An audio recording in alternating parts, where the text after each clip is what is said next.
Hello friends, this is Vikas. Welcome to Lakshyadutt academy. So आज की class में क्या डिस्कस करेंगे कि क्रिटिकल पेडागोजी क्या है, जो कि यूजीसी नेट के पॉइंट ऑफ व्यू से बहुत इंपॉर्टेंट कंटेक्स्ट होता है। तो चलिए उसके बारे में हम डिस्कशन शुरू करते हैं। सो क्रिटिकल पेडागोजी यानी आलोचनात्मक शिक्षा सत्र। So what we learn today, हम क्या इस डिस्कशन क्या सीखेंगे कि कंसेप्ट ऑफ क्रिटिकल पेडागोजी, यानी क्रिटिकल पेडागोजी का मतलब क्या है, उसका फीचर्स, ओके, उसका needs and how can we implement critical pedagogy in teacher education. हम कैसे वो क्रिटिकल पेडागोजी को टीचर एजुकेशन सेक्टर में इंप्लीमेंट कर सकते हैं, उसके बारे में हम आज डिटेल्स में डिस्कशन करेंगे कि क्रिटिकल पेडागोजी क्या है। It is developed by Paulo Freire. इससे हर साल कभी ना कभी किसी सेक्शन में, किसी शिफ्ट में इसे एक क्वेश्चन जरूर आता है। ठीक है, तो ये क्रिटिकल पेडागोजी के फाउंडर कौन थे कि Paulo Freire. And it encourage, जो कि ब्राजीलियन थे, ठीक है, and it encourages learners to question and challenge dominations, inequality and injustice in society. So जो पाउलो फ्रीरे जो थे, उन्होंने एक जो क्या सप्रेस्ड ऐसे कुछ सोशियोलॉजी के ऊपर काम किए थे, ठीक है। एंड उनका ये मानना था कि समाज में व्यक्तियों को उनका ऊपर जो अन्याय होता है, अत्याचार होता है, उसके अगेंस्ट में, उसका विरोध में हमारा आवाज उठाना चाहिए। ठीक है, उनका सोशियोलॉजी का ये मतलब था। तो उनका ये भी मतलब था हम बच्चों को स्कूल के एजुकेशन में उनको ये एटीट्यूड उनके भीतर डेवलप करना चाहिए। ठीक है, ताकि वो जो बड़ा होगा ना, तब उसके अंदर ये पोटेंशियलिटी ऑलरेडी क्या दिखने मिलेगा कि है कि मुझे अगर कुछ भी इनइक्वालिटी हो रहा है या कुछ इनजस्टिस हो रहा है, मैं कैसे उनके अगेंस्ट में मेरा आवाज उठा सकता हूं। तो इसीलिए उन्होंने क्रिटिकल पेडागोजी को रेकमेंड किया था टीचर एजुकेशन में इंप्लीमेंट करने के लिए। So what is this meaning? It encourages learners to question. शिक्षार्थी क्या करेंगे, क्वेश्चन पूछेंगे, प्रश्न पूछेंगे कि क्यों ये हो रहा है, ये करने का मतलब क्या है। ठीक है, एंड चैलेंज डोमिनेशंस, अगर उसके ऊपर कुछ डोमिनेशन हो रहा है, दमन किया जा रहा है, उसके ऊपर अत्याचार किया जा रहा है, या किसी भी एंगल से, किसी भी सेक्टर से उसका क्या आवाज को दबाने के लिए कोशिश किया जा रहा है, तो इसी अगेंस्ट में वो अपना आवाज उठा सकता है। एंड इनइक्वालिटी, असमानता के अगेंस्ट में, और इनजस्टिस इन सोसाइटी, समाज में अगर इसके ऊपर कुछ इनजस्टिस हो रहा है, उसके अगेंस्ट में कैसे वो अपना आवाज को बुलंद कर सकता है, उसके ऊपर क्रिटिकल पेडागोजी ने क्या डिस्कशन करता है। And it focus on the empowerment, यानी सशक्तिकरण के ऊपर जोर देता है। डायलॉग्स, यानी उसका अपना मत व्यक्त करने का भी जोर देता है। And transformation rather than rote learning और passive acceptance of the knowledge. So ये क्या करता है कि रोट लर्निंग को एम्फेसिस नहीं देता है, वो एम्फेसिस देता है कि क्रिटिकल पेडागोजी, यानी हमको समाज में जो भी कुछ हो रहा है ना, उसको एनालिसिस करेंगे। एनालिसिस करने के बाद कहां पर हमारा कमियां है समाज में, और कहां पर हमारा जो राइट्स होता है उसको क्या हनन किया जा रहा है, उसको हमको ये क्या बोल सकते हैं उसको, कि कहां पर समाज में हमारा इनइक्वालिटी हो रहा है, इनजस्टिस हो रहा है, उसके ऊपर काम करने के लिए क्रिटिकल पेडागोजी ने रेकमेंड किया था। So you can say that critical pedagogy aims to make both teachers and learners critical thinkers, यानी शिक्षक भी और विद्यार्थियों को भी वो क्रिटिकल थिंकर बनाने के लिए यह काम करता है। एंड हु कैन अंडरस्टैंड, जो समझ सकते हैं, and question, both can question पूछ सकते हैं, प्रश्न पूछ सकते हैं, and act to change oppressive social conditions, समाज का वो जो अप्रेसिव सोशल कंडीशन, यानी जो चलता आ रहा है उसको आगे बढ़ाना। जो समाज में जो बड़े बड़े लोग रहते हैं, जमींदार सिस्टम पहले था, ठीक है, और समाज में जो नेता लोग रहते हैं, तो उनका अगर कुछ भी उनके अगेंस्ट में हो रहा है, ओके, तो उनके अगेंस्ट में कैसे आवाज उठा सकते हैं, उसके ऊपर वो टीचर को और स्टूडेंट को कंसर्न करने के लिए क्रिटिकल पेडागोजी ने रेकमेंड किया था। सो ये रहा है क्रिटिकल पेडागोजी पर एक जस्ट ओवरऑल व्यू। नेक्स्ट हमने what are the key features. It encourages reflections and questioning. शुरू से मैंने बोला कि रिफ्लेक्शन के ऊपर और क्वेश्चनिंग के ऊपर जोर देता है। And it promotes democratic classroom interaction, यानी एक लोकतांत्रिक श्रेणी शिक्षण के ऊपर ये जोर देता है, यानी टीचर्स का, स्टूडेंट्स का इक्वल पार्टिसिपेशन रहेगा टीचिंग लर्निंग प्रोसेस में। कैसे, अगर टीचर्स वन वे प्रोसेस में फॉलो कर रहे हैं तो ये इसके ऊपर ये जोर नहीं देता है, यानी teachers should be interacted with students and students also participate in the discussion during teaching learning process, that is democratic classroom teaching। ठीक है, connects education with social justice. और कभी क्या करना है, we have to connect education with the social justice. How our rights, our duties, fundamental duties and fundamental rights are being discriminated from the mainstream education. We have to analyze that, okay, and we have to connect with the social justice with the education. ठीक है. Next, view students as active participant, not passive receivers. Students को ऐसे बनाएंगे जो कि सक्रिय शिक्षार्थी के भाव से काम करेगा, यानी active participant rather than passive learners. जो टीचर्स बोलेंगे वो सब सही है, ऐसा नहीं होगा. स्टूडेंट्स को भी एक्टिवली पार्टिसिपेट करना पड़ेगा, उनको क्लासरूम में एक्टिव रहना पड़ेगा. कहां पर टीचर्स गलत पढ़ा रहे हैं उसको अगर भी गलत हो रहा है, क्योंकि टीचर्स भी गलत पढ़ा सकते हैं, ठीक है, क्योंकि उनका भी वो भी एक इंसान है ना. अगर भी कोई पर भी गलत हो रहा है उनके अगेंस्ट में उनको भी बता सकते हैं कि सर ये हमारा हमको आप ऐसे पढ़ाएंगे ताकि हमको अच्छे से समझ आ सकते. तो इसको बोलते हम एक्टिव लर्नर्स, ठीक है, ना कि हम जो भी बोलेंगे वही सही होगा, ऐसे नहीं होगा, ठीक है. And teachers act as facilitators and co learners. Teachers भी कुछ ना कुछ सीखेंगे, क्योंकि आर.एन. टैगोर एंड रविंद्रनाथ टैगोर ने कहे थे teachers can not teach unless he learn himself. मतलब जब तक एक टीचर खुद नहीं सीखेगा वो दूसरों कैसे सिखाएगा, क्योंकि a teacher is like a candle who burn itself to light others, है ना. टीचर क्या एक कैंडल की तरह होता है ना, खुद जल जाता है दूसरों को लाइट देने के लिए. तो ऐसे होता है टीचर्स का काम. So teacher should be facilitators and active learners, ठीक है. तो ये रहा key features of the critical pedagogy. Next देखते हैं उसका नेचर क्या है, कि it is developing critical consciousness. ये क्या करता है कि एक बच्चों के अंदर consistence, critical consistence, analytical thinking ऊपर ये काम करता है. Teachers must go beyond text books. जो बुक में दिया गया है उसी को मैं पढ़ाऊंगा ऐसे नहीं चलेगा, वो बियॉन्ड टेक्स्ट बुक जाना पड़ेगा. मतलब किताब से बाहर भी अगर कुछ चीज उसको बच्चों को सिखाना है उसको टीचर को सिखाना पड़ेगा. And help students analyse real life issues like inequality, gender bias and environment etcetera. पर्यावरण में क्या क्या प्रॉब्लम है, एयर पोल्यूशन हो रहा है, वाटर पोल्यूशन हो रहा है, ओके, तो उसको हम कैसे सुधार सकते हैं उसके ऊपर भी टीचर्स को सिखाना चाहिए बच्चों को.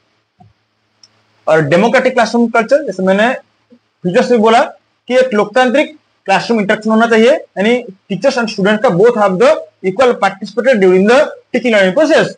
And teaching should not be one way. Both students and teachers both communicated and interacted with the teaching learning process. That is democratic teaching. And students can ask the question to the teacher. ठीक है, जिसको बोलते हम democratic classroom teaching. And it helps teachers to promote dialogue, participation and mutual respect in classroom. बोला इस teachers को students को जो रिक्वायरमेंट है उसका नीड्स क्या है उसको भी रेस्पेक्ट करना चाहिए, स्टूडेंट्स को भी म्यूचुअली टीचर्स को रेस्पेक्ट करना चाहिए. सोशल ट्रांसफॉर्मेशन, यानी समाज में एक बदलाव लाएंगे, चेंज लाएंगे. कैसे? Education becomes a tool for bringing social change and reducing discrimination.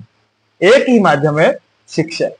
अगर हम सही शिक्षा बच्चों को प्रोवाइड करेंगे तो समाज में डिस्क्रिमिनेशन हम कम कर सकते हैं. So that social transformation can be possible only through the education. So that we have to ensure equal education opportunity to the all children. समझ में आ रहा है या नहीं? रिफ्लेक्टिव टीचिंग, यानी teachers learn to question their own practices and continuously improve. Teachers should ask themselves that what I am teaching to the students that is wrong और right. मतलब टीचर खुद को पूछना चाहिए मैं कैसे बच्चों को मैं अच्छा पढ़ा सकता हूं, जो मैं पढ़ा रहा हूं वो क्या सही में बच्चों के अंदर एक होलिस्टिक डेवलपमेंट ला रहा है क्या. अगर ला पा रहा है या बच्चों के अंदर होलिस्टिक डेवलपमेंट कर रहा है तो हमारा टीचिंग एक्चुअली सही है. अगर नहीं हो पा रहा है तो हम कैसे हमारे टीचिंग अप्रोच को सुधार सकते हैं, उसको बोलते हैं हम रिफ्लेक्टिव टीचिंग. यानी टीचर्स को खुद के अंदर झांकना पड़ेगा कि मेरा कहां गलत हो रहा है, मैं कैसे और खुद को इंप्रूव कर सकता हूं. ठीक है, that is called reflective teaching. Addressing diversity and inclusion, जो कि बहुत इंपॉर्टेंट कंसेप्ट है. डाइवर्सिटी को हमको एडॉप्ट करना पड़ेगा, उसी हिसाब से उसको एड्रेस भी करना पड़ेगा, क्योंकि in a classroom there are different kinds of learners are there. There may be slow learners, there may be highly intelligent learners. ठीक है, there may be learning difficulties learners, there may be physical disability, okay, there may be intellectual disability. So different students we can face in a classroom teaching learning process. Yes or no? So that we have to address that diversity as well as we have to ensure inclusive practices. यानी हर एक बच्चों का हम एक equal opportunity provide करेंगे, ठीक है, and prepares teachers to work effectively with learners from varied socio cultural background. जैसे मैंने बोला, समाज के डिफरेंट डिफरेंट पार्ट से बच्चे आते हैं, without any caste, gender and creed और religions we have to ensure equality in a classroom setup, ठीक है। इसको बोलते हम डाइवर्सिटी एंड इंक्लूजन को उनको एड्रेस करना। Moving from rote learning to meaningful learning, we have to shift our teaching approach from the rote learning to the क्या reflective teaching learning. बस हमको मेमोराइज करना है बच्चों को, ये सब नहीं चलेगा। They have to reflect their learning, their knowledge into the real life situations, whatever they have learn. यानी स्टूडेंट्स जो भी कुछ सीखे उसको हम एक्चुअल जिंदगी में कैसे उतार सकते हैं, कैसे अपना सकते हैं, जो जो सीखे हैं, तभी उसको बोलते हैं हम रिफ्लेक्टिव टीचिंग, ठीक है। तो इसके ऊपर क्रिटिकल पेडागोजी रेकमेंड करता है। So what are the needs in critical pedagogy? तो ये रहा नेचर। नेक्स्ट देखते हैं कि नीड्स क्या है, क्रिटिकल पेडागोजी का जरूरत क्या है। क्योंकि to develop critical thinking and social awareness among teachers, to create teachers socially as well as critical and to create democratic. जो मैंने बोला उसी को मैंने सिंपली फॉर्म में छोटे छोटे जो कि तुम्हारे सिलेबस में दिया गया है कि नीड्स क्या है, नेचर क्या है, कंसेप्ट क्या है और एजुकेशन एप्लीकेशन क्या है, तो मैंने इसी हिसाब से उसको एक डिजाइन कर दिया, ठीक है। तो ओवरलैप तो हुआ है, थोड़ा बहुत चेंज हुआ है, ठीक है। To create democratic classroom based on equality and respect. मैं उसको और भी डिटेल्स नहीं डिस्कशन करना चाहता हूं क्योंकि सेम मैंने ऑलरेडी डिस्कशन किया। To prepare teachers for inclusive and diverse classroom, ठीक है, जो कि मैंने नेचर में ऑलरेडी डिस्कशन कर दिया है, ठीक है। सो नेक्स्ट देखते हैं कि व्हाट आर द इंप्लीकेशंस, ठीक है, मतलब how can apply critical pedagogy in teacher education setup. How? First we have to accept curriculum as per critical pedagogy. Critical pedagogy के हिसाब से हमको करिकुलम भी उसी से बनाना है। तो कैसे? How can you design curriculum as per critical pedagogy? Let's look. Incorporate real life, यानी एक्चुअल लाइफ रिलेटेड हमको करिकुलम में बनाना है चीजों को, जो अभी समय में चल रहा है। 21st सेंचुरी का रिक्वायरमेंट क्या है? Critical thinking, communication skills, creative thinking, ऐसे जो जो स्किल्स है, बहुत सारे स्किल्स है। अगर आपको पता है अब हमको कमेंट करो कि क्या कहां तक आपको पता है, कितना स्किल्स आपको पता है, ठीक है। तो we have to incorporate such real life situations, real life skills to the students. Social as well as ethical issues, यानी real life issues, social issues and ethical issues into the curriculum. उनको curriculum में क्या क्या चीज add करना है कि समाज में एक्चुअल प्रॉब्लम कहां पर है।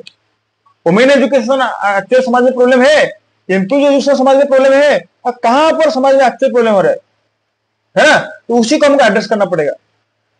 जैसे अभी के समय के हिसाब से एआई ज्यादा तेज बढ़ रहा है ना, आर्टिफिशियल इंटेलिजेंस। तो इसे क्या हो रहा है, जेमिनी एक आया था, है ना, हम फोटो एडिट कर रहे थे, तो इसे एक प्रॉब्लम है, पता है ना नहीं, कि हम अपना फोटो उसको दे देते हैं। We give our consent to the Gemini या AI. AI can change anything, ठीक है। आपका फोटो के बदले और किसी का फोटो, आपका फोटो रहेगा, किसी का फिगर भी ऐड हो सकता है या नहीं। So that we have to very careful about when we are using AI या जेमिनी, ठीक है या नहीं। So that this is the real issue. We have to create awareness among the learners. Yes, it is very useful. AI is very useful tools for the humankind, for the humans, because we have to enhance our potentiality by the help of the AI. But proper uses should be there. Misuse should be avoided. ठीक है? So that we have to adapt such things, such real life issues to the curriculum, and include community-based projects and participatory learning. मतलब community based project, समाज का अभी क्या क्या जरूरत है, कैसे समाज के लिए हम कुछ बना सकते हैं, ठीक है।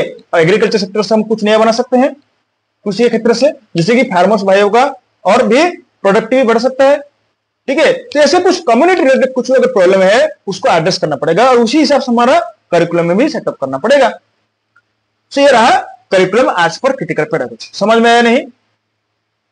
नेक्स्ट देखते हैं कि मेथड ऑफ टीचिंग, यानी शिक्षादान तरीका कैसा रहेगा, जो कि बहुत इंपॉर्टेंट चीज है। How we can communicate with students by using dialogues, debate and problem solving instead of lectures. बस हमको लेक्चर नहीं देना पड़ेगा, हम खुद प्रिपेयर होकर आगे 1 घंटा पढ़ाना है, हम कुछ ही बोलेंगे, ऐसे नहीं चलेगा। एक पर्टिकुलर टॉपिक देना पड़ेगा, उसके ऊपर डिबेट किया जाएगा। एडवांटेजेस क्या है, डिसएडवांटेजेस क्या है, किसी भी गवर्नमेंट पॉलिसी को हम ले सकते हैं, उसके बारे में एक चर्चा होना चाहिए कि अगर सही में ये पॉलिसी बच्चों के अंदर से एनईपी 2020 आया है, इसका throughout the India we have conducted so many seminars, so many workshops regarding the implementation of NEP 2020, but we have to really address the particular issues। ठीक है, हम NEP 2020 हिसाब से बहुत कुछ रेकमेंड किए है ना। अगर हम सही में सुधार चाहते हैं एजुकेशन सेक्टर में, we have to analyse the real problem, ground reality क्या है। That's why we require a debate. ठीक है, तो debate method should be implemented during the teaching process and encourage collaborative learning and critical decisions। we have to encourage collaborative learning यानी every students participate in a teaching process। किसी भी हम बच्चों को काम देंगे, बच्चे मिलकर काम करेंगे, कोलैबोरेटिव वे में काम करेंगे। अगर जरूरत है टीचर्स का हेल्प, टीचर भी also help the students to solve their doubts.